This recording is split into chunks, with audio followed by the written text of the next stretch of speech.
matanya, jadi apa namanya, kaki depannya sangat terlihat sekali ya. Dan ini kura-kura ya. Nah ini adalah matanya serta moncong atau mulutnya gitu ya.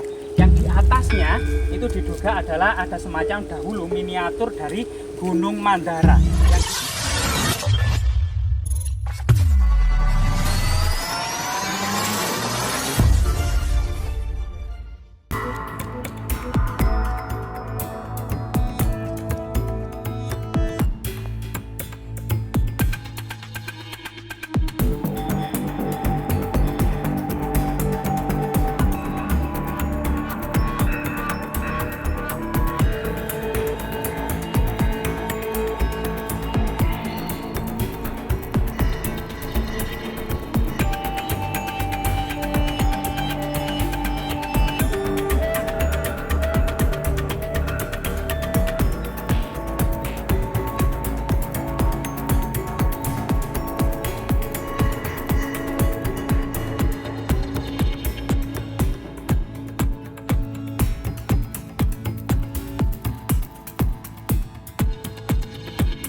Ya pemirsa, kenapa pada masa lalu gitu ya orang-orang melakukan pertapaan, siapa dan bagaimana orang bertapa? Termasuk kemudian kenapa orang-orang harus bertapa?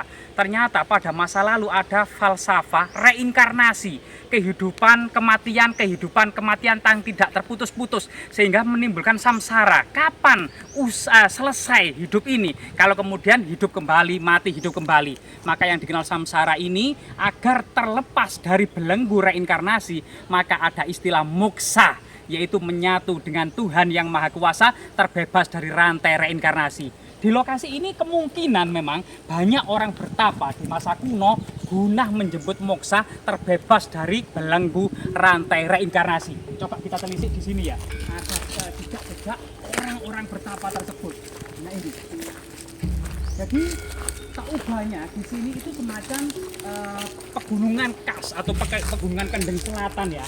Namun banyak sekali struktur semacam gunungan berundak-undak atau arca-arca yang tersembunyi di balik bebatuan-bebatuan yang kasar ini. Coba kita telusuri. Misalnya seperti ini, coba. Siapa sangka kalau ini itu adalah arca.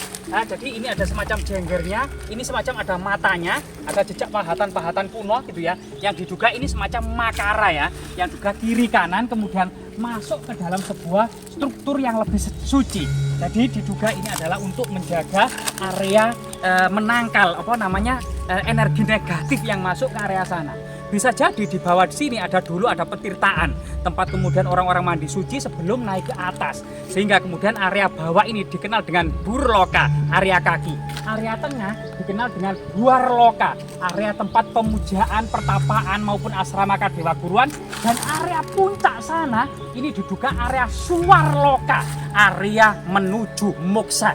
Jika kita lihat kemudian setelah melewati area Burloka ini ya, gunah kemudian orang-orang ke gunung itu selain kemudian falsafah reinkarnasi dan moksa, ada istilah-istilah yang lainnya, yaitu sistem kehidupan, catur asrama, yaitu di mana pada masa kuno itu ya usia anak-anak dikenal dengan usia brahmacarin, mencari ilmu sebanyak-banyaknya.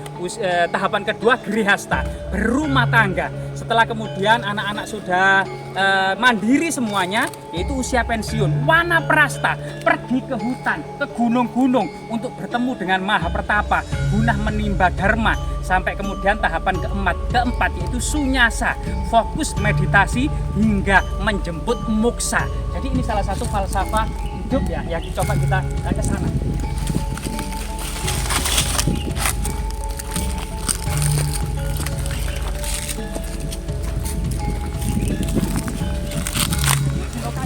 Ada semacam struktur punden berundak-undak ya sampai ke sana. Juga memang struktur punden berundak-undak ini mirip dengan yang ada di Gunung Penanggungan atau Pawitra. Sehingga kemudian di sini diduga area Buarloka, area tempat pertapaan, pemujaan dan lain sebagainya. Bahkan di sini ada arca raksasa ya. Coba kita lihat. Ya, ini sangat ketara sekali.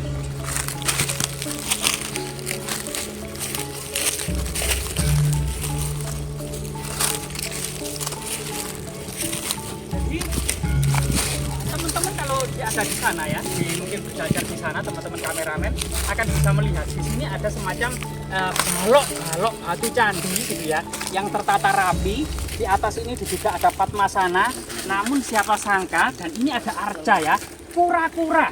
Namun karena daerah Tulung Agung ini dekat dengan pantai selatan, kura-kura yang dimaksud kemungkinan adalah seperti penyu yang didapati oleh masyarakat ya. Jadi kepalanya itu sangat terlihat sekali, punggungnya, jadi kaki depannya sangat terlihat sekali ya. Dan ini kura-kura ya. Nah ini adalah matanya serta moncong atau mulutnya gitu ya. Yang di atasnya itu diduga adalah ada semacam dahulu miniatur dari Gunung Mandara. Yang diduga kura-kura ini adalah bersumber pada kitab Adiparwa ya, tentang pengadukan Samudra Mantana guna mencari air amerta atau air keabadian. Jadi kemudian diceritakan bahwasanya Dewa Wisnu itu kemudian berbicara kepada dewa-dewa, kita akan musnah, tidak ada lagi yang menjaga alam semesta. Dewa semuanya menangis. Kemudian Dewa Wisnu mengatakan ada satu yang kita bisa hidup abadi, yaitu dengan meminum air amerta dari dalam samudra. Sehingga kemudian karena dari dalam samudra, Dewa Wisnu ini berubah menjadi penyu atau kura-kura raksasa yang dikenal dengan kurma, menopang Gunung Mandara di atas punggungnya, dililit oleh ular naga yang kepalanya ditarik oleh para dewa, oleh para asura, dan ekornya ditarik para dewa, sehingga kemudian Gunung Mandara diputar, sehingga samudra teraduk. Dari dasar samudra inilah keluar berbagai macam pusaka-pusaka sakti, dan yang terakhir seorang dewi cantik memanggul guci amerta yang direbut oleh para dewa. Sehingga kemudian diduga ya, sebagaimana cerita-cerita yang ada di lereng Gunung Lawu, dan lereng gunung ini juga lereng Gunung Budek ini ternyata memiliki makna yang sama, di mana dalam kitab Bima Swarga, Bima ini mengantarkan dengan perantara air amerta agar masyarakat ini terbebas dari belenggu reinkarnasi dan kemudian menuju moksa atau kemudian menuju tempat orang-orang suci di atas kayangan atau surga. Dari disinilah kemudian fungsi dan maksud dari tirta amerta tersebut untuk menyelamatkan umat manusia agar bisa menggapai moksa. Jadi jika kita lihat ya ke sana, banyak sekali kemudian bongkahan batu bata kuno ya, era kerajaan Majapahit, karena bisa dilihat dari ketebalannya. Kalau batu bata abad ke-10, ke-11 dan 12 Masehi, ini ketebalannya sangat tebal, sekitar 8 sampai 9 cm. Namun ketika ketebalannya sekitar 2 sampai 3 cm sampai 4 cm ini adalah batu bata era kerajaan Majapahit.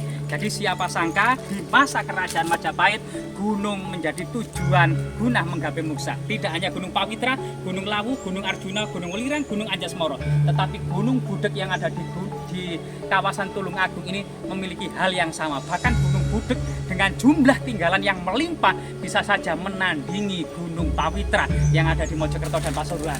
Jadi jika kita lihat, setelah kita melewati area luar loka, area tempat pemujaan persajian asrama Kadewa Guruan ini, kita akan melanjutkan ke area paling suci, dan tentunya di sana ada apa saja gitu ya.